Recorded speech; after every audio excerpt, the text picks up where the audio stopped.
sedikit memaksa tanaman buah tapi tidak berbuah atau belum berbuah, sedangkan usianya sudah generatif ya. Jadi sedikit untuk memaksa dengan bahan-bahan yang agak banyak ya. Assalamualaikum warahmatullahi wabarakatuh. Selamat pagi menjelang siang, selamat beraktivitas, sehat selalu tentunya. Jumpa kembali di channel Sobat Kebun 14 bersama Kang Igor. Tetap semangat, salam petani Indonesia, salam organik. Baik Sobat Kebunku, melihat video di awal tadi, apa yang Sobat Kebun pikirkan? Kayak di Facebook ya, kalau mau bikin status ditanya dulu apa yang Anda pikirkan. Betul sekali, itu adalah tanaman tomat yang belum berbuah atau tidak berbuah. Padahal tanamannya sudah tinggi, sudah besar, bahkan usianya sudah pas ya. Jika melihat tanaman tomat sekitaran 2 bulanan harusnya sudah berbuah. Jangankan buah, bunga dan bakal buah pun belum muncul bersih total. Itu kenapa? Yuk Sobat Kebunku, kita cek kembali ya apa penyebabnya sehingga tanaman tomat kita belum berbuah.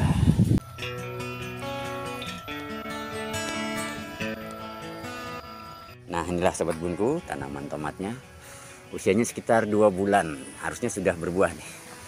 Ini jangankan buah ya, bunga dan bakal buah pun belum. Tuh, masih murni, masih bersih. Pohonnya tinggi sekitar hampir 2 meter malah. Batangnya besar. Melihat fisik dan usianya harusnya sudah berbuah ya.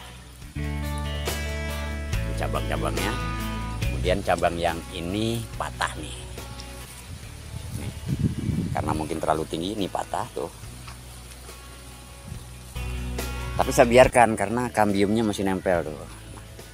Alhamdulillah tuh, tetap tumbuh lagi ya, dia melengkung naik lagi, jadi tidak mati cabang ini, saya biarkan.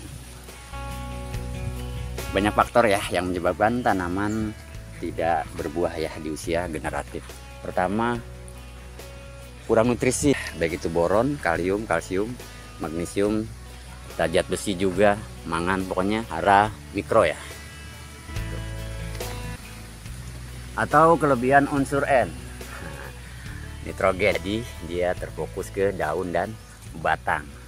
Itulah penyebab-penyebab faktor kenapa tanaman buah tidak berbuah pada usia generatif. Ada juga yang bilang tanaman jantan dan betina, tapi saya kurang paham tanaman jantan dan betina itu seperti apa. Apa ada di tomat? Yang saya tahu adanya di pohon pepaya. Kalau yang lain saya nggak tahu. Kalau bunga jantan dan betina saya tahu itu ada.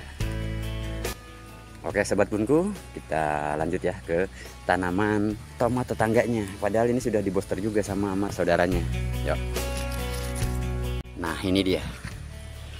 Ini usia sama dengan yang tadi, tapi ini udah berbuah. Pohon udah besar tuh buahnya tuh.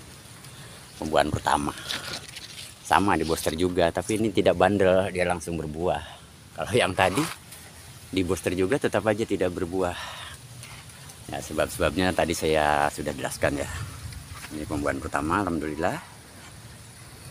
Jadi Sobat Kebunku, banyak faktor ya yang menyebabkan tanaman buah tapi tidak berbuah di saat usia generatif. Di antaranya sudah saya jelaskan tadi ya, kekurangan kalium, kemudian boron, zat besi dan lainnya. Lalu kelebihan unsur nitrogen juga bisa menyebabkan tanaman buah tidak berbuah ya. Bukan hanya di tanaman tomat ya, tanaman lain juga seperti itu ya. Terutama tanaman tahunan ya, seperti mangga, jeruk, lalu anggur susah sekali untuk berbuah ya. Karena itu Sobat Kebunku, dalam video kita kali ini kita akan mencoba salah satu formula yang cukup unik, nyeleneh, bahkan ekstrim ya. Tapi intinya ke booster-booster juga. Tapi ini lebih memaksa bagaimana caranya tanaman kita supaya bisa berbuah karena usianya sudah generatif, namanya memperkosa tanaman. Tapi Sobat Kebunku jangan salah persepsi dulu ya, ini hanya untuk formula aja, namanya memperkosa tanaman supaya lebih gampang diingat ya. Oke Sobat Kebunku, langsung saja kita membuat formula memperkosa tanaman. Tapi sebelumnya biasa bagi Sobat Kebun yang baru bergabung di channel ini, silahkan untuk menekan tombol subscribe, bunyikan tanda lonceng notifikasi, jangan lupa di like, di share, dan di komen di bawah.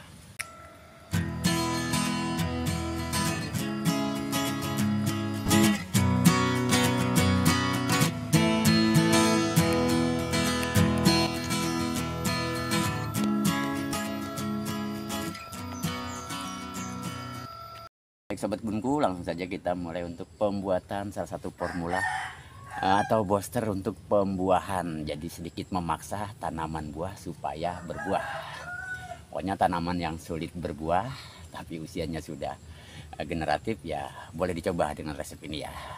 Dan sekali lagi tidak hanya untuk tanaman tomat, hortikultura, tapi tanaman tahunan juga bisa.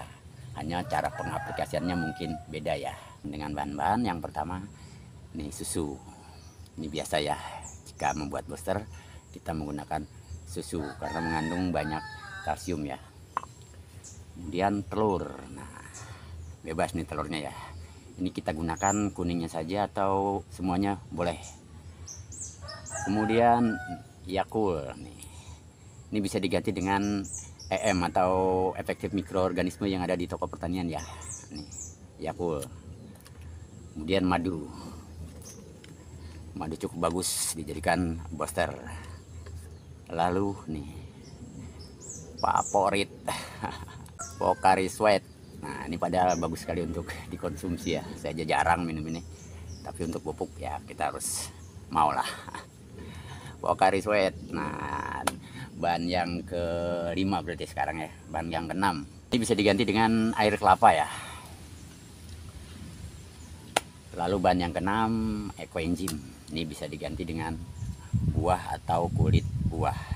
Yang belum punya ekoenzim silahkan menggunakan buah atau kulit buah.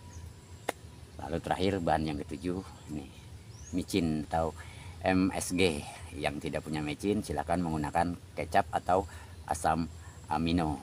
Untuk takarannya nanti silahkan sobat kebun yang ingin membuat banyak dikalikan saja ya. Baik sobat kebunku, langsung saja ya. Yang pertama susu. Ini sekitar 10 ml. Kita masukkan ya. Susu putih. Bagusnya sih susu murni ya, susu langsung dari hewan atau dari sapi, kambing. Lalu Yakult. Yakult ini kan 55 ml. Berarti hampir semua ya. Sekali lagi ini bisa diganti dengan EM. Kemudian madu. Ini madunya cukup 10 ml. Berarti 2 tutup botol.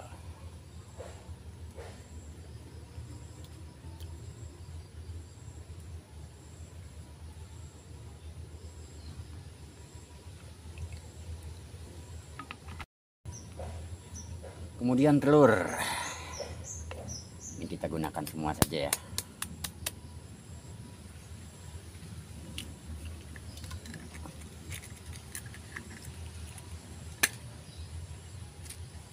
MSG 1 sendok.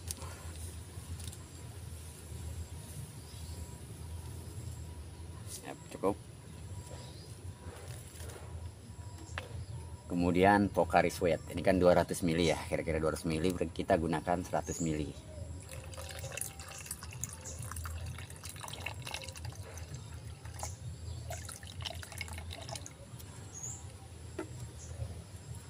Terakhir ekoenzim.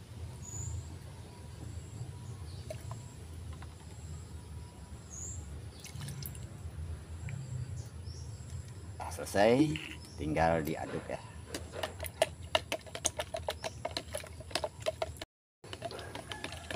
Nah, ini sudah rata ya, sudah larut atau sudah homogen ya.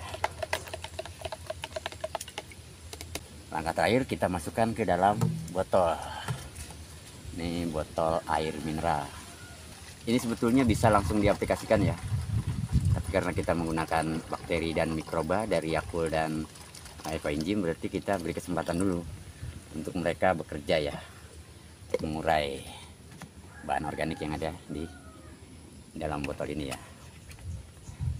Ingat, tutup botolnya harus sering dibuka kalau didiamkan dulu. Besok juga bisa diaplikasikan tapi lebih maksimal 3 hari ya. Ingat, ini gasnya lumayan tinggi, jadi harus dikontrol atau menggunakan selang seperti ini nih. Nah, ini bisa. Kemudian botol kecil seperti ini diisi air ya. Sobat Kebunku, video singkat dari Kang Igor untuk pembuatan salah satu formula atau booster untuk pembuahan ya. Jadi sedikit memaksa tanaman buah supaya berbuah ya. Apabila tanaman kita sulit untuk berbuah di masa generatif Dosis aplikasi 10 sampai 20 ml per liter ya, disempraikan ke seluruh tanaman yang sulit berbuah. Untuk tanaman tahunan atau tanaman keras silahkan dikocor dengan dosis 2 kali lipat dari spray. Oke Sobat Kebunku, terima kasih, semoga bermanfaat. Assalamualaikum warahmatullahi wabarakatuh. Yuk Sobat Kebunku, kita cek kembali ya apa penyebabnya sehingga tanaman tomat kita belum berbuah.